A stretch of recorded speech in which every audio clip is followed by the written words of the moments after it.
दोस्तों, कैसे हो आप सब। मैं एक बार फिर से आपका अपने YouTube चैनल में तहे दिल से स्वागत करता हूं। जल्दी से फटाक से उठ जाए, क्लास को कर दिए लाइक और शेयर। तो शुरू करते हैं आज का सेशन। पहला क्वेश्चन आपकी स्क्रीन पर आ चुका है साथियों। जय हिंद, वंदे मातरम, राम राम सभी को। तो जल्दी से फटाक से उठ जाए, क्लास को कर दिए लाइक और शेयर। 50 क्वेश्चन लेकर आऊँ। तो प्यारे साथियों, 50 जो है पर्सन है जीके के।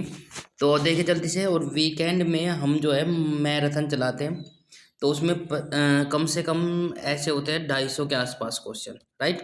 तो प्यार साथियों, आज का क्वेश्चन हमारा क्या है। राष्ट्रीय आय की सामाजिक लेखांकन गणना करने की विधि कवि का विकास किसने किया। एक बार क्वेश्चन फिर से। राष्ट्रीय आय की सामाजिक लेखांकन गणना करने की विधि का विकास किसने किया, जल्दी से बताएं फटाक से। यदि नहीं मालूम है तो कमेंट बॉक्स में देखें। हमारे साथ बने रहने के लिए बहुत बहुत धन्यवाद। और हम बताएंगे जुड़े रहने के लिए, बस आप लोग शुरुआत से अंत तक बने रहिए। रिचर्ड स्टोन ने, ठीक है, का लेखांकन का गणना की थी रिचर्ड स्टोन ने। इसी के साथ क्वेश्चन नंबर नेक्स्ट आपकी स्क्रीन पर आ चुका है साथियों। क्वेश्चन नंबर नेक्स्ट क्या कहता है।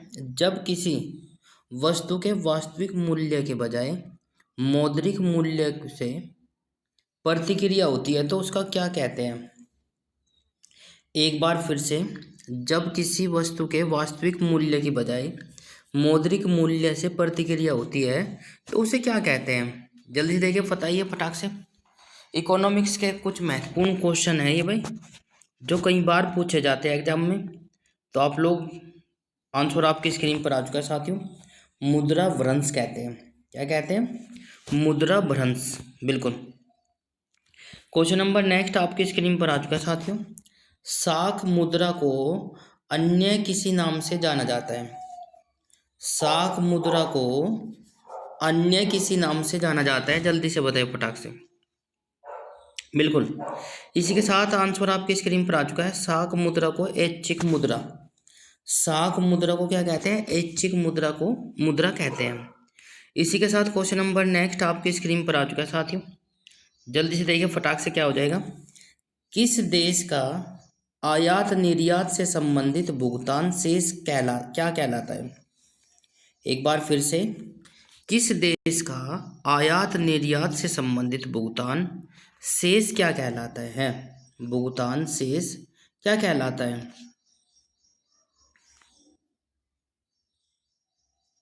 तो देखिए आंसर आपकी स्क्रीन पर आ चुका है साथियों। बिल्कुल, व्यापार शेष, राइट। जो भुगतान शेष को क्या कहेंगे, व्यापार शेष, राइट। इसी के साथ नेक्स्ट क्वेश्चन आपकी स्क्रीन पर आ चुका है साथियों। सुपर 301 क्या है। सुपर 301 क्या है, बिल्कुल अक्सर एग्जाम में पूछा जाता है। तो प्यार साथियों, सुपर 301 जानने के लिए बिल्कुल आंसर आपकी स्क्रीन पर आ चुका है। अमेरिकी व्यापार की कानून धारा है, ठीक है। 301, सुपर 301 जो है हमारा अमेरिकी व्यापार की एक धारा है, राइट। इसी के साथ क्वेश्चन नंबर नेक्स्ट पर चलते हैं।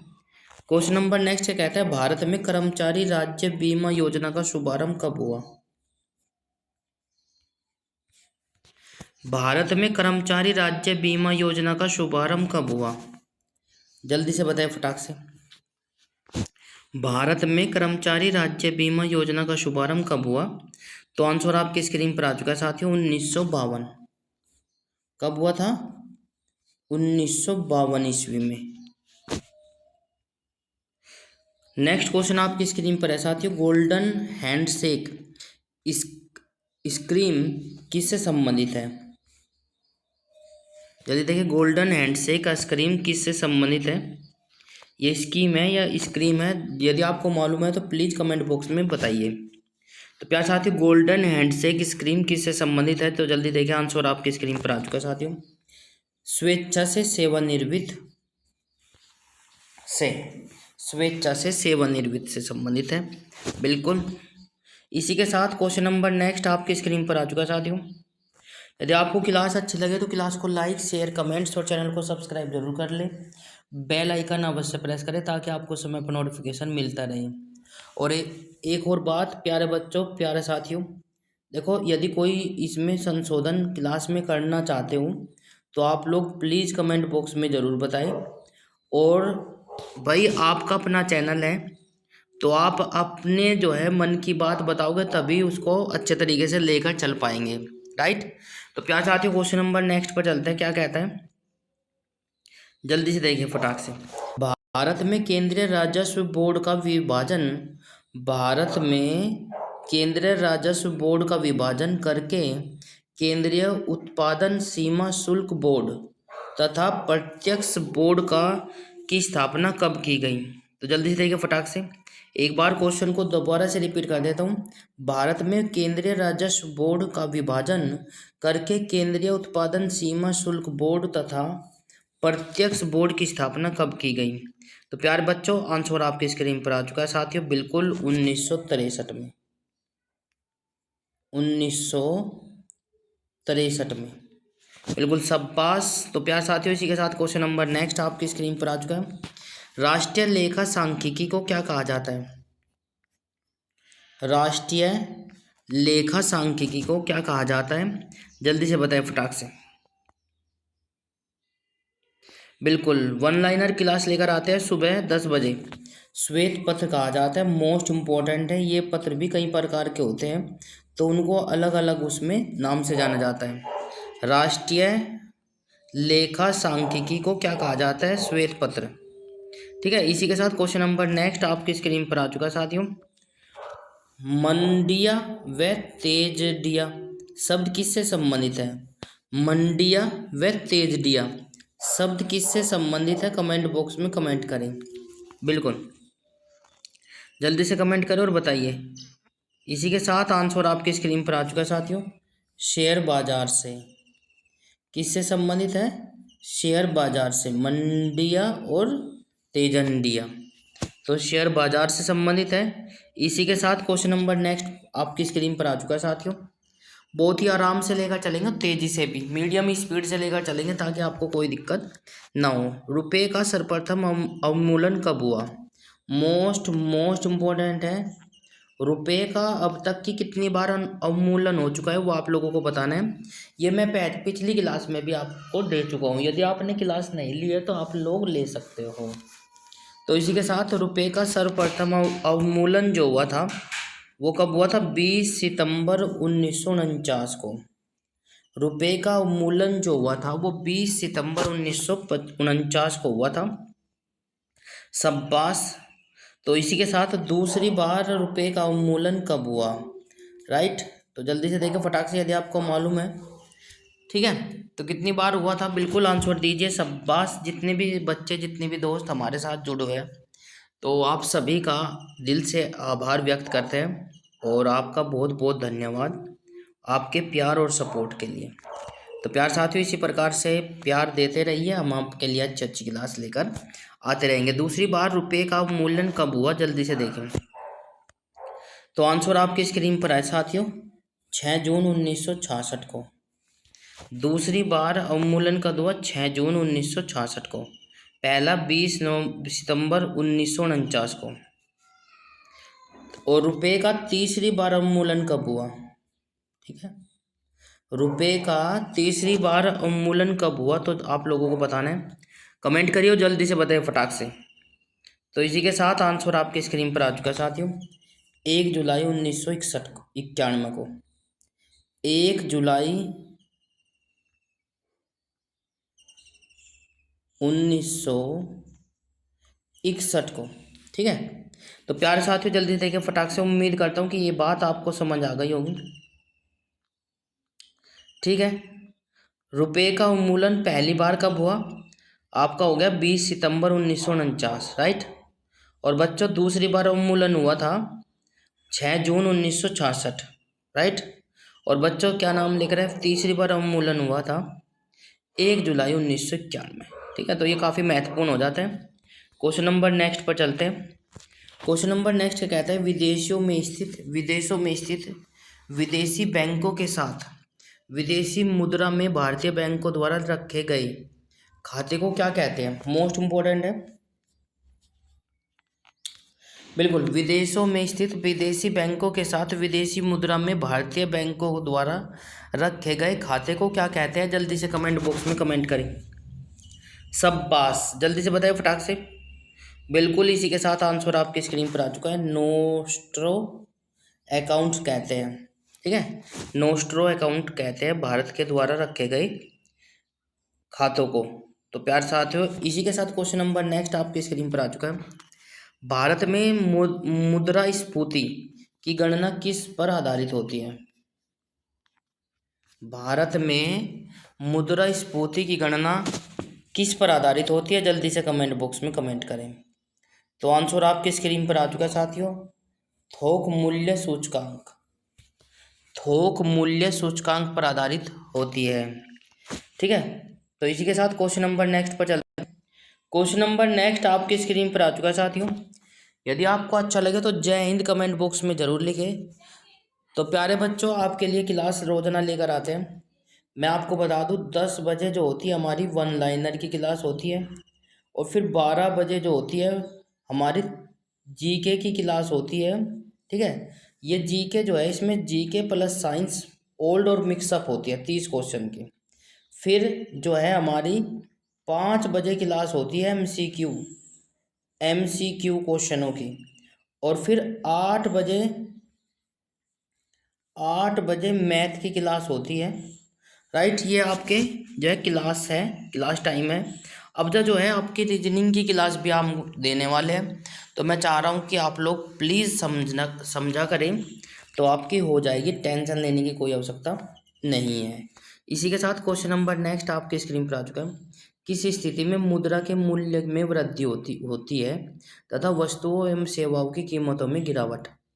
किस स्थिति में मुद्रा के मूल्य में वृद्धि होती है तथा वस्तु के सेवाओं की कीमतों में गिरावट कब होती है? कमेंट बॉक्स में कमेंट करें। तो प्यार साथियों, आंसर आपके स्क्रीन पर आ चुका है। मुद्रा सूचकांक या अवस्फीति कहते हैं, राइट। मुद्रा सूचकांक या अवस्फीति, ठीक है। तो इसी के साथ क्वेश्चन नंबर नेक्स्ट आपकी स्क्रीन पर आ चुका है। मुद्रास्फीति के दुष्परिणामों को दूर करने के लिए जानबूझकर मुद्रा की मात्रा कम करने को क्या कहा जाता है? जो जानबूझकर उसकी मुद्रा की मात्रा को कम करता है उसे क्या कहते हैं? जल्दी से कमेंट बॉक्स में कमेंट करें। बिल्कुल, जल्दी से बताइए, फटाक से कमेंट करिए और बताइए। तो मुद्रास्फीति के दुष्परिणामों को दूर करने के लिए जानबूझकर मुद्रा की मात्रा को कम करने को क्या कहा जाता है? तो आंसर आपकी स्क्रीन पर आ चुका है, मुद्रा अपस्फीति। मुद्रा अपस्फीति कहते हैं जानबूझकर उसको कम करने को, ठीक है। क्वेश्चन नंबर नेक्स्ट आपकी स्क्रीन पर आ चुका है। सकल घरेलू में कृषि एवं संबंध क्षेत्र का हिस्सा कितना है? जीडीपी की फुल फॉर्म भी कई बार पूछी गई है। जीडीपी की फुल फॉर्म आपसे एग्जाम में कई बार पूछी गई है, तो जल्दी से बताएं फटाक से। हिंदी में सकल घरेलू उत्पाद कह देते हैं इसको, सकल घरेलू उत्पाद कहते हैं। तो जीडीपी की फुल फॉर्म कमेंट बॉक्स में जरूर करें। तो आंसर आपकी स्क्रीन पर आ चुका है साथियों, सकल घरेलू में कृषि के एवं संबंध में क्षेत्र का हिस्सा कितना है? तो प्यार साथियों, आंसर आपकी स्क्रीन पर आ चुका है साथियों, 13.67। 13.67%। इसी के साथ क्वेश्चन नंबर नेक्स्ट आपकी स्क्रीन पर आ चुका है साथियों।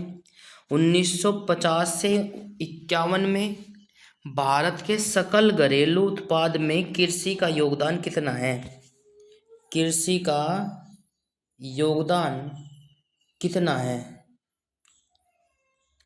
ठीक है। तो प्यार साथियों, जल्दी से देखिए फटाक से। 1950 से 1951 में भारत के सकल घरेलू उत्पाद में कृषि का योगदान कितना है? तो आंसर आपकी स्क्रीन पर आ चुका है साथियों, 52.2%, ठीक है। तो इसी के साथ क्वेश्चन नंबर नेक्स्ट आपकी स्क्रीन पर आ चुका है साथियों। ये जो है कृषि से संबंधित है। अब रबी की फसलों की बुआई कब की जाती है?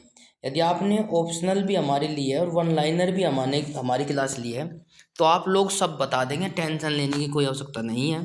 दूसरी बात मैं आपको बता दूं भाई, इधर उधर की लंबी लंबी फेंकने से अच्छा है कि आप लोग अपने आप में समय दीजिए, और जिसने भी अपने आप को समय दे दिया तो ये समझ लीजिए कि वो जो है एक असली गोल्ड बनकर निकलेगा, राइट।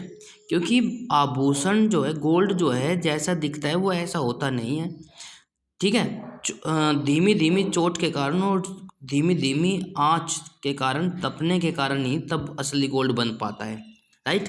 तो प्यार साथियों, मैं चाहता हूं कि आप लोग प्लीज़ क्लास को जरूर लें। रवि की फसलों की बुआई कब की जाती है, तो आंसर आने स्टार्ट हो चुके हैं, बिल्कुल शाबाश, आंसर आपकी स्क्रीन पर आ चुका है। अक्टूबर से नवंबर और दिसंबर, इन 3 महीनों में बुआई की जाती है और मार्च अप्रैल के आसपास काट ली जाती है।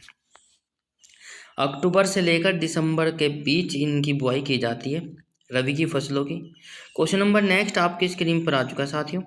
क्वेश्चन नंबर नेक्स्ट क्या कहता है, रबी की फसल में कौन कौन सी फसलें आती है, जल्दी से बताइए। यूपी पुलिस में पूछा गया था रबी की फसल कौन सी है, बस यूपी पुलिस में इसी प्रकार का क्वेश्चन पूछा गया था जो अभी 17-18 को एग्जाम हुए थे, ठीक है।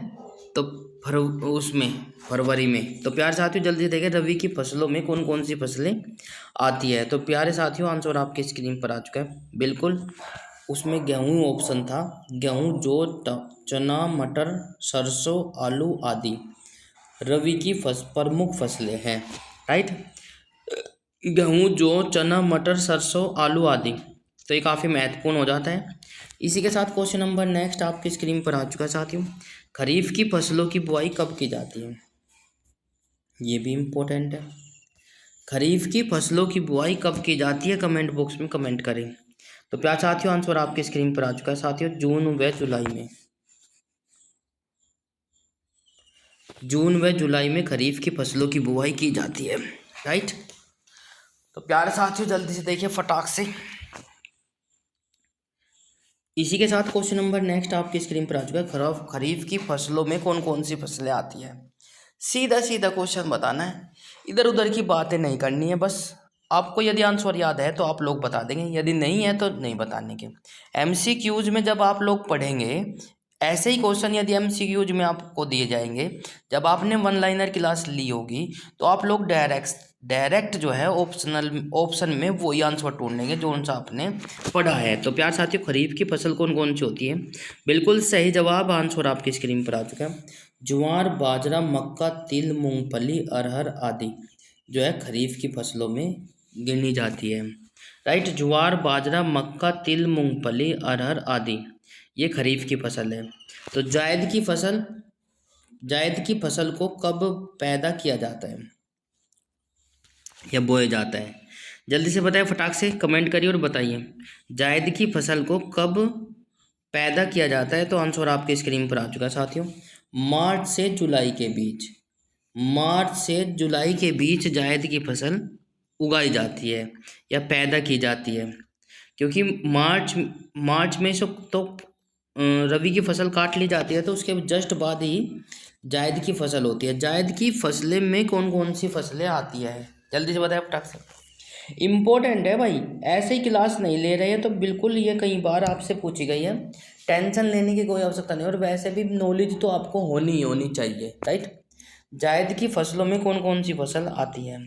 इसी के साथ क्वेश्चन नंबर नेक्स्ट आपकी स्क्रीन पर आ चुका है। जो बेल वाली जितनी फसलें होती है वे सारी जायद की फसल होती है, जैसे कि तरबूज भी बेल पर उगता है, खरबूज भी, ककड़ी भी और पशु चारा भी, ठीक है।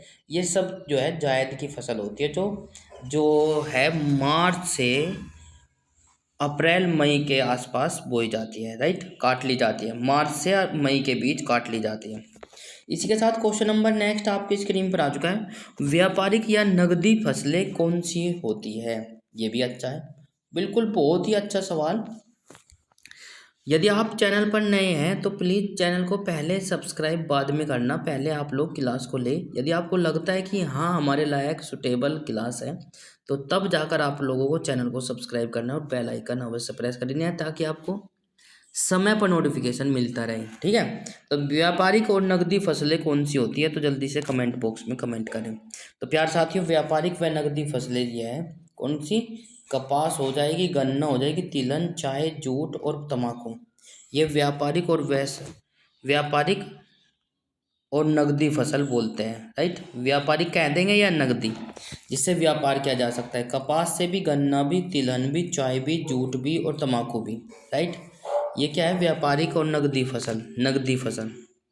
ठीक है, इसी के साथ क्वेश्चन नंबर नेक्स्ट आपके स्क्रीन पर है साथियों। भारत में सर्वाधिक मात्रा में खाद्यान्न का उत्पादन होता है। भारत में सर्वाधिक खाद्यान्न का उत्पादन होता है। जल्दी देखिए फटाक से, आंसर आपकी स्क्रीन पर आ चुका है। तो प्यार साथियों, सबसे ज़्यादा खाद्यान्न उत्पादन कौन सा है, चावल होता है भारत में। राइट, तो इसी के साथ क्वेश्चन नंबर नेक्स्ट आपकी स्क्रीन पर आ चुका है साथियों। देश में कृषि के अंतर्गत किस तरह के उर्वरकों का सर्वाधिक उपयोग होता है। तो जल्दी देखिए 5,000 क्वेश्चन लेकर आया हूँ जल्दी से। ठीक है, 5,000 क्वेश्चनों का कलेक्शन लेकर आया हूँ। तो मैं चाहता हूँ कि आप लोग प्लीज़ ज़्यादा से ज़्यादा क्लास को शेयर करें, और 5,000 यदि आपने क्वेश्चन अपने जो है दिमाग में को निकाल लिए, तो यदि उनमें से एक भी क्वेश्चन मतलब कि आपको चपट जाए तो तब बताना। राइट, देश में कृषि के अंतर्गत किस तरह के उर्वरकों का सर्वाधिक उपयोग होता है, जल्दी से बताएं फटाक से। तो आंसर आपकी स्क्रीन पर आ चुका है साथियों। नाइट्रोजनीकरण, मतलब कि नाइट्रोजन जिसमें ज़्यादा होती है, नाइट्रोजन का सबसे ज़्यादा उर्वरकों का प्रयोग होता है। ठीक है ना, तो इसी के साथ क्वेश्चन नंबर नेक्स्ट आपकी स्क्रीन पर आ चुका है साथियों। विश्व में मसालों के सबसे बड़े उत्पादक, उपभोक्ता और निर्यातक होने का गौरव किस देश को प्राप्त है। इम्पोर्टेंट है प्यारे साथियों, कहीं क्वेश्चन किसी प्रकार से भी पूछा जा सकता है। ठीक है, 3 चीज़ हो गई। देखो, विश्व में सबसे बड़ा मसालों का सबसे बड़ा उत्पादक, ये रहा कौन सा देश है। फिर विश्व में सबसे बड़ा मसालों का उपभोक्ता और निर्यातक होने का प्राप्त है। 3 क्वेश्चन आपसे पूछे गए हैं इसमें, तो कौन से देश को प्राप्त है। तो प्यार साथियों, बिल्कुल आप दिल से कह सकते हो इंडिया। ठीक है ना, भारत। तो इसी के साथ भारत को प्राप्त है। क्वेश्चन नंबर नेक्स्ट आपके स्क्रीन पर आ चुका है साथियों। रबड़ के उत्पादन में भारत का विश्व में कौन सा स्थान है। रबड़ के उत्पादन में भारत का विश्व में कौन सा स्थान है, जल्दी से कमेंट बॉक्स में कमेंट करें। बिल्कुल, तो प्यार साथियों, इसी के साथ रबड़ के उत्पादन में भारत का विश्व में स्थान जो है चौथा है। राइट, कितना है भाई, 4th। बिल्कुल, भारत का रबड़ के उत्पादन में चौथा स्थान है विश्व में। क्वेश्चन नंबर नेक्स्ट आपकी स्क्रीन पर आ चुका है साथियों। रबड़ के प्रति हेक्टेयर उत्पादक में भारत का विश्व में कौन सा स्थान है। प्रति हेक्टेयर की बात की है, रबड़ के प्रति हेक्टेयर उत्पादन में भारत का विश्व में कौन सा स्थान है। तो प्यार साथियों, आंसर आपकी स्क्रीन पर आ चुका है, पहला। राइट, प्रति हेक्टेयर की भूमि में रबड़ का उत्पादक देखा जाए तो भारत जो है पहले स्थान पर है। इसी के साथ क्वेश्चन नंबर नेक्स्ट पर चलते हैं। क्वेश्चन नंबर नेक्स्ट आपकी स्क्रीन पर आ चुका है। हरित क्रांति से किस फसल के उत्पादन में सबसे अधिक वृद्धि हुई। हरित क्रांति का जनक किसे कहा जाता है, या शुरुआत किसने की थी, कमेंट बॉक्स में ज़रूर बताएं। और हरित क्रांति किस फसल के उत्पादन में सर्वाधिक वृद्धि हुई है। तो जल्दी देखिए फटाक से, आंसर आपकी स्क्रीन पर आ चुका है साथियों। हरित उत्पादन में सबसे अधिक उत्पादन में वृद्धि जो हुई है हरित क्रांति के कारण, तो वो हुई है गेहूं में। राइट, गेहूं, बिल्कुल। इसी के साथ क्वेश्चन नंबर नेक्स्ट आपकी स्क्रीन पर आ चुका है साथियों। अंगूर की प्रति हेक्टेयर उपज में भारत का विश्व में कौन सा स्थान है। अंगूर की प्रति हेक्टेयर उपज में भारत का विश्व में कौन सा स्थान है, जल्दी से बताएं फटाक से। तो अंगूर की प्रति हेक्टेयर की उपज में भारत का विश्व में जो है पहला स्थान है, ये आप लोगों को पता होना चाहिए। इसी के साथ क्वेश्चन नंबर नेक्स्ट आपकी स्क्रीन पर है। क्वेश्चन नंबर नेक्स्ट क्या कहता है, जल्दी से देखिए फटाक से।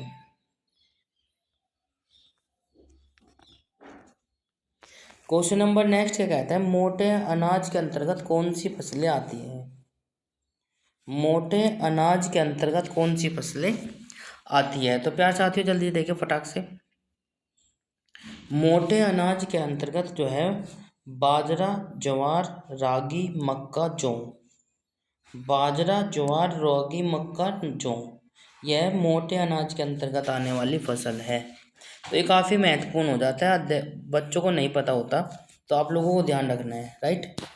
तो प्यार साथियों, क्वेश्चन नंबर नेक्स्ट आपकी स्क्रीन पर आ चुका है। कृषि के अंतर्गत ट्रैक्टर्स के उपयोग की दृष्टि से भारत का विश्व में कौन सा स्थान है?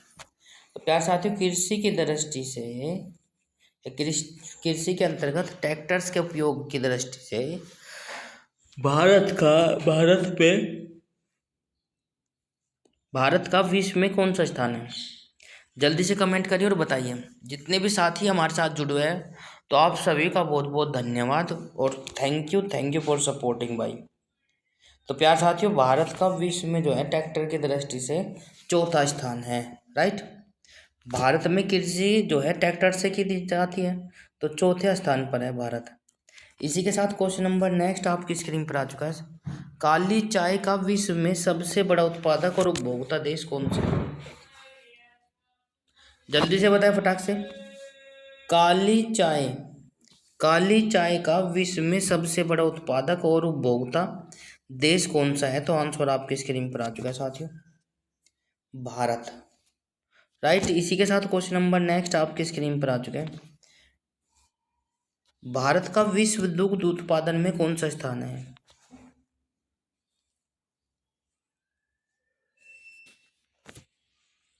भारत का विश्व में दुग्ध उत्पादन में कौन सा स्थान है? जल्दी से कमेंट करिए और बताइए। तो आंसर आपकी स्क्रीन पर आ चुका है साथियों, पहला। दुग्ध उत्पादन में पहला स्थान है, ये पहले भी बता चुका हूँ। इसी के साथ क्वेश्चन नंबर नेक्स्ट आपकी स्क्रीन पर आ चुका है साथियों। कुल पशुओं की संख्या की दृष्टि से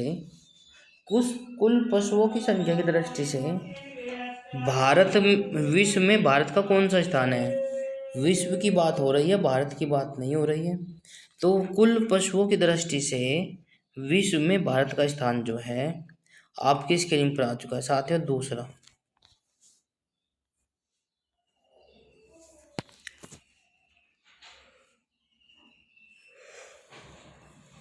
क्वेश्चन नंबर नेक्स्ट आपकी स्क्रीन पर आ चुका है। कुल पशुओं की संख्या की दृष्टि से विश्व में कौन सा देश पहले नंबर पर है?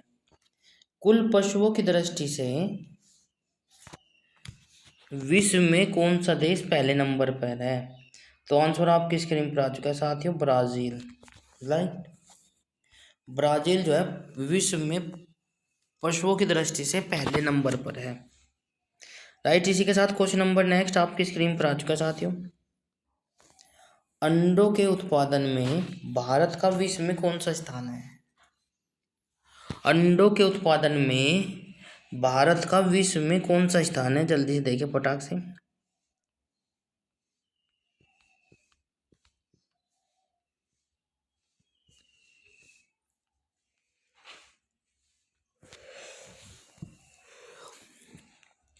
बिल्कुल, तो अंडों के उत्पादन में भारत का विश्व में कौन सा स्थान है? तो आंसर आपकी स्क्रीन पर आ चुका है साथियों, तीसरा।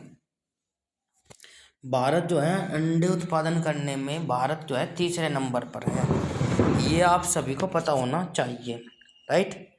इसी के साथ क्वेश्चन नंबर नेक्स्ट आपकी स्क्रीन पर आ चुका है। विश्व का सबसे बड़ा चमड़ा उत्पादक देश कौन सा है?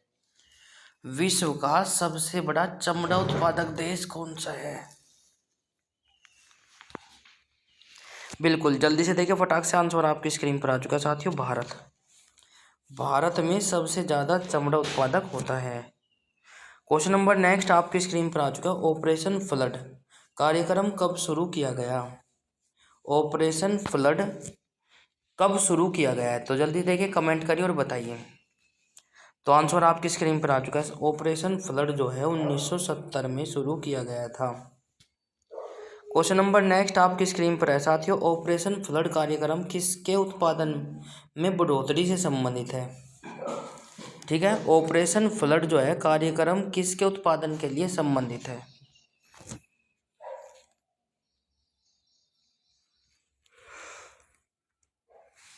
तो आंसर आपकी स्क्रीन पर आ चुका है साथियों, दूध के लिए। ठीक है, ऑपरेशन फ्लड कार्यक्रम के सूत्रधार कौन थे?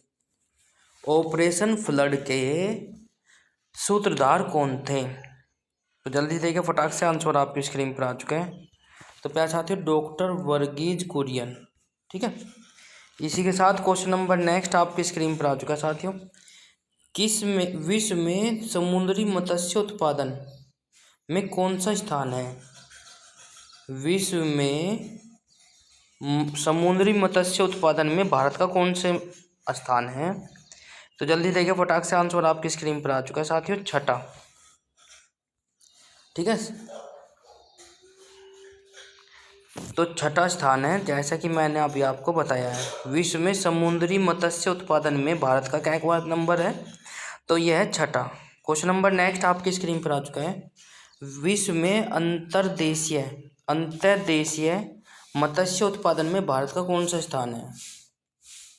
विश्व में अंतर्देशीय मत्स्य उत्पादन में भारत का कौन सा स्थान है? तो आंसर आपकी स्क्रीन पर आ चुका है साथियों, अंतर्देशीय दूसरा और वैसे छठा। राइट, तो इसी के साथ क्वेश्चन नंबर नेक्स्ट आपकी स्क्रीन पर है। मोती देने वाली मछली कहाँ पकड़ी जाती है? मोती देने वाली मछली कहाँ पर पकड़ी जाती है? जल्दी से कमेंट बॉक्स में कमेंट करें। तो आंसर आपकी स्क्रीन पर आ चुका है साथियों, मन्नार की खाड़ी। मन्नार की खाड़ी में मोती देने वाली मछली को पकड़ा जाता है। राइट, इसी के साथ क्वेश्चन नंबर नेक्स्ट आपकी स्क्रीन पर है। सर्वाधिक समुद्री मछलियाँ किस राज्य में पकड़ी जाती है? सर्वाधिक समुद्री मछलियाँ किस राज्य में पकड़ी जाती है? तो आंसर आपकी स्क्रीन पर आ चुका है, गुजरात, क्योंकि गुजरात की जो सीमा है सबसे ज़्यादा टच में है समुद्र के, सबसे लंबी सीमा है ना। तो इसी के साथ क्वेश्चन नंबर नेक्स्ट आपकी स्क्रीन पर आ चुका है साथियों। ताजे पानी की सर्वाधिक मछलियाँ किस राज्य में पकड़ी जाती है?